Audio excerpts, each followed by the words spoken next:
નમસ્કાર દર્શક મિત્રો, જય જગન્નાથ. અને તેની સાથે જ ફરી એક વખત બ્રેક બાદ આપણે વાત કરીશું જગન્નાથજીની અને તેની સાથે જગન્નાથજીની ઐતિહાસિક વાતો, ધાર્મિક વાતો આપણી સમક્ષ મૂકવાનો પ્રયાસ કરીશું. જેની માટે મારી સાથે અહીંયા જોડાઈ ગયા છે હરિપ્રસાદ મહારાજ. હરિપ્રસાદજી, આપનું ખૂબ ખૂબ સ્વાગત છે.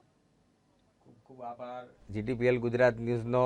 અને આજે અષાઢી બીજ રથયાત્રાના પાવન પવિત્ર અવસર ઉપર વાલા ભક્તજનોને અને દર્શક મિત્રોને મારા જય રણછોડ, જય શ્રી કૃષ્ણ. જય શ્રી કૃષ્ણની સાથે આપણે શરૂઆત કરીશું. અને સૌથી પહેલાં જ્યારે આજે 148મી જગન્નાથજીની રથયાત્રા યોજાઈ રહી છે ત્યારે મહારાજ આપણે વાત એ કરીએ કે આ રથયાત્રાની શરૂઆત ક્યારથી થઈ. વર્ષોથી ઐતિહાસિક પાનાઓ પર રથયાત્રાનો ઉલ્લેખ કરવામાં આવ્યો છે. પુરીની આ રથયાત્રા પણ જે ઐતિહાસિક પન્નો પર લખાયેલી છે, વર્ષોથી ચાલી રહી છે. અમદાવાદની આ રથયાત્રા પણ વર્ષોથી થઈ રહી છે. પરંતુ શું છે તેનું મહત્વ, ક્યારથી થઈ છે તેની શરૂઆત? સૌ પહેલાં તો આજે ભગવાન જગન્નાથજીની નગર યાત્રા છે, રથયાત્રા છે, તો આપણે ભગવાન જગન્નાથજીને પ્રાર્થના કરીએ કે ગામમાં મોર ટહુક્યા અને વાદળ વરસી વીજ, કોટે મોર ટહુક્યા અને વાદળ વરસી વીજ, ભગવાન જગન્નાથ પધાર્યા અને આવી અષાઢી બીજ. તો આપણે આ અમદાવાદના કોટ વિસ્તારની અંદર જમાલપુરથી લઈને આ બધી જગ્યાએ ભગવાનની નગર યાત્રા, ભગવાન બધાને દર્શન આપવા માટે નીકળે છે. તો ભગવાન જગન્નાથજીને એવું કહેવામાં આવે છે કે એમનો નિવાસ ક્યાં છે.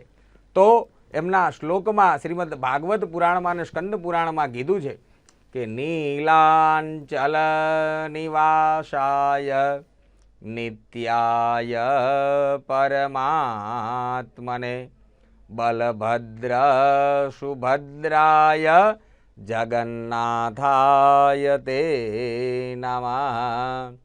નીલાંચલ પર્વત, એવું કહેવામાં આવ્યું છે આ નીલાંચલ પર્વત વૈકુંઠ પરથી આવેલો છે, વૈકુંઠ લોકમાંથી. કારણ કે પહેલાં એવું કથામાં આવે છે કે પહેલાં પર્વતો પણ ઉડતા હતા. તો અત્યારે આપણે રથ જોઈએ તો રથ પણ જાણે એક આખું મંદિર, એક આખું ઘર નગર યાત્રા કરવા નીકળતું હોય એવો આપણને આ રથ જોવા મળે છે. હા, આ રથયાત્રામાં આપણે ભક્તોનો ઉત્સાહ, આનંદ આપણે જોઈ શકીએ છીએ ટીવી ઉપર લાઈવ. અમદાવાદ વાસીઓ એનો પણ આ આનંદ અને ઉત્સાહ આપણે જોઈ શકીએ છીએ. તો ભગવાન જગન્નાથજી એવું કીધું નીલાંચલમાં નિવાસ કરે છે. આપણે જે રાષ્ટ્રગીતમાં પણ સાંભળીએ છીએ કે પંજાબ, સિંધુ, ગુજરાત, મરાઠા, દ્રવિડ, ઉત્કલ પ્રદેશની અંદર સમુદ્ર કિનારે એવા ઉત્કલ પ્રદેશમાં આ જગન્નાથપુરી ધામ આવેલું છે. તો ચાર ધામનું એક આ મહત્વનું મોટામાં મોટું ધામ એવું ભગવાન જગન્નાથજીનું ધામ બતાવવામાં આવેલું છે. એટલે અયોધ્યા, મથુરા, માયા, કાશી, કાંચી, અવંતિકા, એમાં જગન્નાથપુરી એટલે કે આ પુરી જે છે ઓડિશામાં આવેલું, તો એ જગન્નાથ મંદિરના એવું કહેવામાં આવે છે કે એમાં આ રથયાત્રા 9 દિવસ, ત્યાં તો 9 દિવસ ચાલે છે. આપણે અહીંયા અષાઢી બીજ એટલે કે આ અષાઢી બીજ એ કચ્છીઓનું નવું વર્ષ પણ કહેવામાં આવે છે. તો આ ભગવાન જગન્નાથજીની એવું આ પાવન પવિત્ર દિવસની અંદર આ રથયાત્રાના દિવસે ભગવાન બલભદ્ર, મોટા ભાઈ બહેન સુભદ્રાજી, એમની સાથે ભક્તોને દર્શન આપવા માટે, નગર યાત્રા કરવા માટે. તો આ યાત્રાની પાછળ 3-4 કથાઓ જોડાયેલી છે. તો સૌ પહેલાં તો 5332 વર્ષ પહેલાં ભગવાન જ્યારે ગોકુળમાંથી વૃંદાવન આવ્યા, વૃંદાવનમાંથી મથુરામાં આવ્યા, તો ત્યાં પણ મામા હતા કંસ.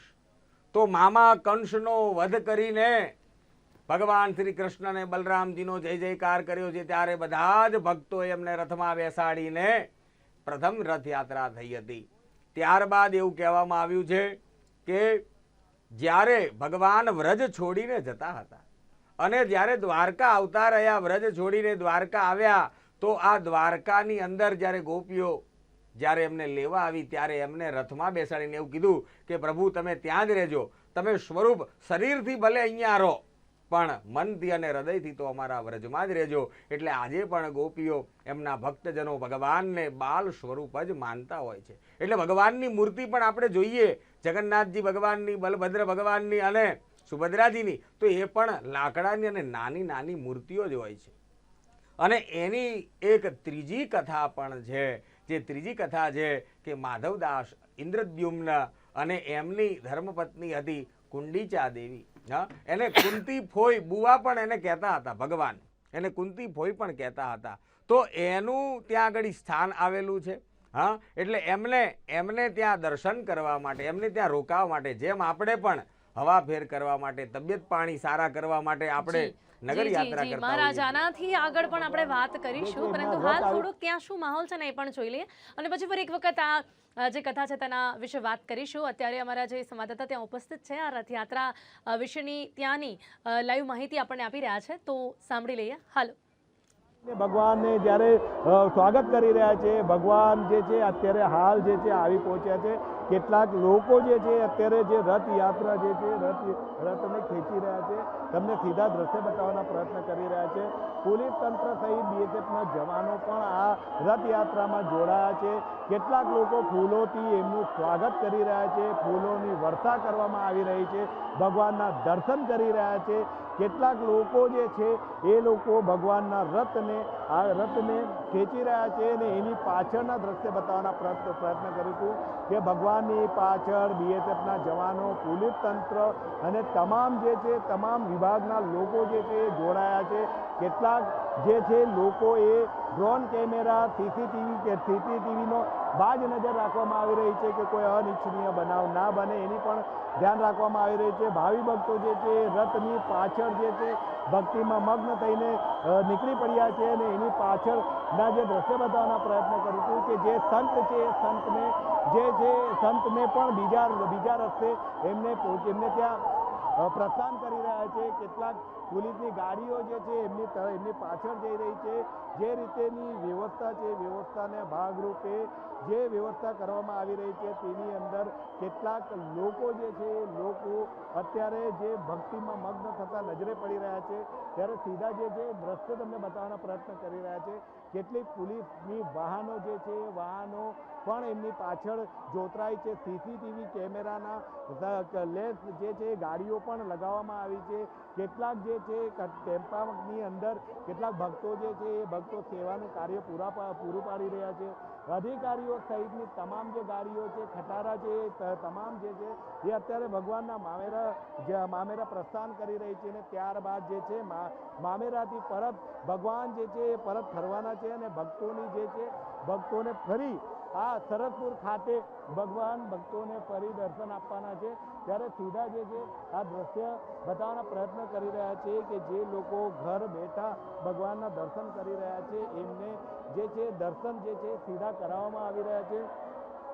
ગ્રાઉન્ડ રિપોર્ટિંગ કરીને સીધા ભગવાનના દર્શનના જે લાવો છે એ લાવો ભક્તોને મળી રહ્યું છે. અને અત્યારે હાલ જે છે જે રીતે ભગવાનની જે રથો છે એ 3 રથો જે છે મામેરા ખાતે અહીંથી રવાના થઈ ગઈ છે, અને ટૂંક જ સમયની અંદર ત્યાં પહોંચી જશે. ને ત્યારબાદ જે છે એ મમેરું લીધા બાદ જે ભગવાન પરત આ જ રૂટથી પ્રસ્થાન થવાનું છે. ત્યારે તમને સીધા દ્રશ્ય બતાવવાના પ્રયત્ન કરીશું. જગન્નાથ મંદિર સાધુ સંતોની જે 148મી રથયાત્રા છે એની અંદર કેટલાક લોકો જે છે એ લોકો સ્વયંભૂ જોડાઈને લોકોની મદદ કરી રહ્યા છે. જે લોકોને પ્રસાદનું વિતરણ કરવામાં આવી રહ્યું છે. તમામ પ્રકારની જે વ્યવસ્થા છે એ વ્યવસ્થા ગોઠવી દેવામાં આવી છે. ત્યારે આ જે દ્રશ્ય છે આ દ્રશ્ય તમે જોઈ શકો છો. જે રીતે અમદાવાદ શહેરમાં આજે એવું લાગી રહ્યું છે કે જે અમદાવાદ શહેરની અંદર જન સૈલાબ જે છે ભગવાનના દર્શન કરવા માટે ઉમટી પડી છે. આ જે ભાવિ ભક્તો જે છે એ માત્ર અમદાવાદ નહીં પણ અમદાવાદના આજુબાજુના ગામડાઓ અને અનેકો રાજ્યના લોકો બી ભગવાનના દર્શન કરવા માટે અહીંયા આવતા હોય છે. તેને માટેની જે વ્યવસ્થા છે એ વ્યવસ્થા તંત્ર દ્વારા પૂરી પાડવામાં આવતી હોય છે. જ્યારે વાત કરવામાં આવે પાલિકા દ્વારા પણ પાલિકાની જે ટીમ છે એ ટીમ પણ આ રથયાત્રાની જે છે સહભાગી બની છે, અને અત્યારે હાલ જે છે તમામ પ્રકારની જે સેવા છે એ સેવા પૂરી પાડી રહી છે. ત્યારે અત્યારે હાલ જે છે અહીંથી રવાના થઈ ગઈ છે, અને અત્યારે ત્યારબાદ પરત આવશે. ત્યારબાદ આપણે ફરી ભગવાનના દર્શન કરાવશું.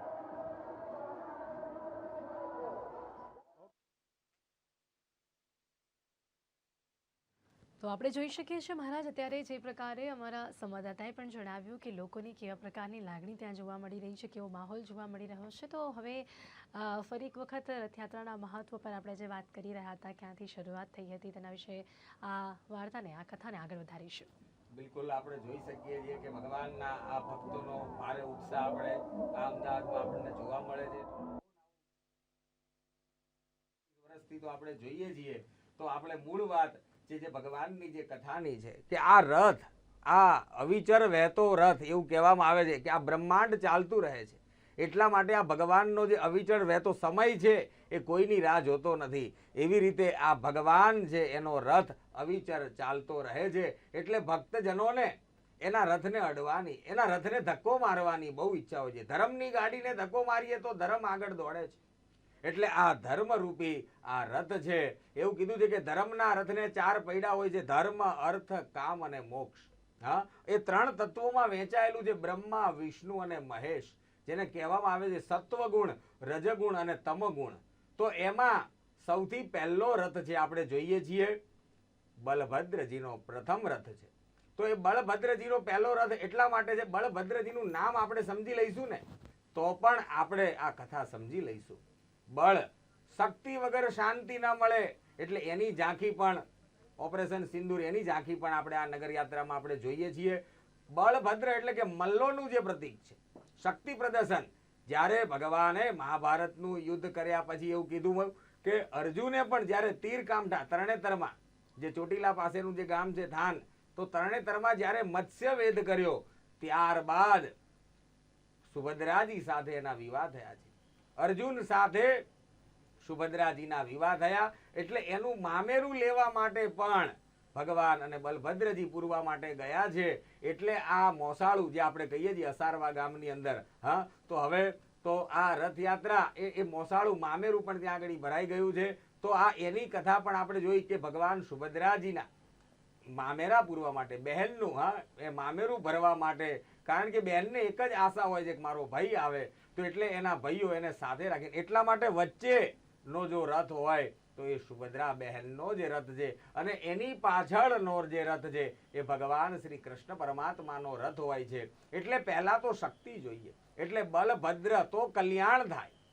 ભદ્રનો અર્થ થાય છે કલ્યાણ, તો સુભદ્રા આવે. પેલા બળ હોય તો સુભદ્રા, તો શાંતિ આવે. અને આ બંને હોય ત્યાં ભગવાન શ્રી કૃષ્ણ પરમાત્મા આવતા હોય છે. એટલે હું આ ભક્તજનોને હું કહેવા માંગીશ કે આ ભારતના નાથ નહીં, કોઈ અમેરિકાના નાથ નહીં, કોઈ યુરોપ ખંડના નાથ નહીં, આ તો જગતના નાથ છે. હા, આ તો આખા વર્લ્ડ બોસાના બોસ, બોસના પણ બોસ છે. તો એની નગર યાત્રા, એ જો ભક્તોને દર્શન આપવા માટે નીકળતા હોય, એટલા માટે વાલા ભક્તજનો બધા જ લોકો એના રથને ધક્કો મારવા માટે, ભગવાનની ઝાંખી કરવા માટે પોતાના, એવું કીધું છે, કરતાલ લઈને જય રણછોડ માખણ ચોર સાથે ભગવાનની આ નગર યાત્રામાં જોડાતા હોય છે. તો આ નગર યાત્રામાં જોડાવા માટે ભક્તોની પૂર્વ તૈયારી હોય છે. ઘણા તો આગલા દિવસ રાતથી આવી જતા હોય છે. એમાં ગજરાજનું પૂજન કરીને ભગવાન ગજેન્દ્ર, એવું કહેવામાં આવે છે કોઈ પણ મંદિર હોય, હા, તો ત્યાં આગળ ગજરાજ જોવા મળે છે. એવી રીતે આ તો ભગવાન છે, આ તો નાથોના નાથ જગન્નાથ છે, આખા જગતના જે નાથ છે. એટલે એની સવારી ઊંચા આસન ઉપર કરવામાં આવે છે. એટલે એમનો કાષ્ઠનો એટલે કે લાકડાનો રથ બનાવવામાં આવે છે. એમાં જે નીલ માધવે પૂજા કરતા ભગવાન નીલ માધવ જે કહેવામાં આવે છે, હા, એ નીલ માધવ વર્ણ, એવા નીલ વર્ણની મૂર્તિ બનાવવામાં આવે છે. એ કાષ્ઠની મૂર્તિ હોય છે. તો એની પાછળની કથા છે કે ભગવાનનો જ્યારે અગ્નિ સંસ્કાર કર્યો બલભદ્રજીએ, ત્યારે એમનું હૃદય બળ્યું ન હતું, અને એ હૃદય દરિયામાં તણાતું તણાતું, એવું કીધું છે, આ ઉત્કલ પ્રદેશમાં નીલાંચલ પર્વત પાસે પહોંચ્યું. અને ત્યાંના આદિવાસીઓ હતા, હા, એ લોકો આ ભગવાનની પૂજા કરતા હતા. અને તે જ લોકો આ રથયાત્રાની પ્રથમ શરૂઆત કરી હતી. અને આ ભગવાને તો એવું કીધું છે કે જ્યારે એ ભગવાન જ રથના સારથી બન્યા હતા, અર્જુનના તો. એટલે આપણા આ જગતના પણ ભગવાન સારથી છે. હા, પ્રભુ તમે જો મારા જીવન રથના સારથી. તો આ રથયાત્રામાં ભગવાનને કહેવાનું છે કે તમે મારા જીવન રથના સારથી બનજો, અને મારું આ જીવન રૂપી જે રથ છે એના સારથી મારા જીવનને તમે આગળ વધારજો. એટલા માટે આ રથયાત્રાના પવિત્ર દિવસ ઉપર, આ અષાઢી બીજના દિવસે, એવું કીધું કોઈ દિવસ આ રથયાત્રા કોરી જતી નથી. 5000 વર્ષથી આ રથયાત્રા થાય છે. આપણા અમદાવાદની અંદર તો 148 વર્ષથી આ રથયાત્રા થાય છે. એટલે આજે પણ ઇન્દ્રદેવની પર્જન્ય દેવની મહેરબાની થઈ છે અને શાંતિથી નિર્વિઘ્નતાથી વરસાદમાં પણ આ ભક્તજનો એવું કીધું છે આનંદથી ઉત્સાહથી ભગવાન જય રણછોડના નાથ સાથે જય માધવ જય શ્રી કૃષ્ણ કનૈયા લાલ કી જય બોલતા બોલતા આ રથયાત્રામાં જોડાતા હોય છે. ભગવાનનો પ્રસાદ પણ લેતા હોય છે અને બધા જ ભક્તોને એવી ઈચ્છા હોય છે કે એક વખત તો હું જગન્નાથ મંદિરના દર્શન કરવા જાઉં, કારણ કે 4 ધામનું મોટામાં મોટું પૂર્વ દિશામાં આવેલું ધામ છે. આપણે પશ્ચિમ દિશામાં દ્વારિકા ધામ છે, તો એવા દ્વારિકાધીશ તો ત્યાં પણ આ રથ નીકળે છે. આપણા એવું ગુજરાતમાં ઘણા બધા, સુરતમાં પણ આ રથ નીકળે છે. અમદાવાદની વિશાળ રથયાત્રા છે, કારણ કે આ અમદાવાદની અંદર આ રથયાત્રા દધીચી ઋષિ સાબરમતી નદીના કિનારે જ્યારે દધીચી ઋષિ હતા એવા સમયથી આ રથયાત્રા કાઢવામાં આવે છે. તો આજે ભગવાન જગન્નાથજીના દર્શન કરવા માટે ભગવાન જગન્નાથજીને પણ આપણે પ્રાર્થના કરીએ કે સર્વનું કલ્યાણ કરજો અને સર્વને આપ દર્શન આપવા માટે પધાર્યો. કારણ કે ઘણા લોકો એવા હોય, ઘણા અશક્ત હોય છે, ઘણા અધાર્મિક હોય છે, ઘણા ધર્મને માનવાવાળા નથી હોતા, ઘણા નરાતમ નાસ્તિક હોય છે. એટલે એને સજા આપવા માટે પણ, એને શક્તિ બતાવવા માટે પણ આ રથયાત્રા છે. એટલા માટે આપણે જોઈએ છીએ કે આ મંત્રી તંત્રી સંત્રીઓ પણ એ પણ લોકો આ રથયાત્રામાં પોતાનું યોગદાન આપવા માટે ત્યાં હંજવારી એટલે કે કચરો કાઢવા માટે પણ ત્યાં આવતા હોય છે. જેમ ઉડીપી નરેશ જે રાજા હતા એ પણ એવું કીધું છે કે આ રથને સાફ કરતા હતા અને ત્યારબાદ ભગવાનની સ્થાપના કરી અને રથ જાતે ખેંચતા હતા. જ્યારે મહાભારત થયું ત્યારે એવું કહેવામાં આવે છે આ જ ઉડીપીના રાજા નરેશે ત્યારે બધાનું ભોજન પણ બનાવ્યું હતું. એટલા માટે એવું કીધું છે કે રાજ તો ભગવાન દ્વારિકામાં કરે છે.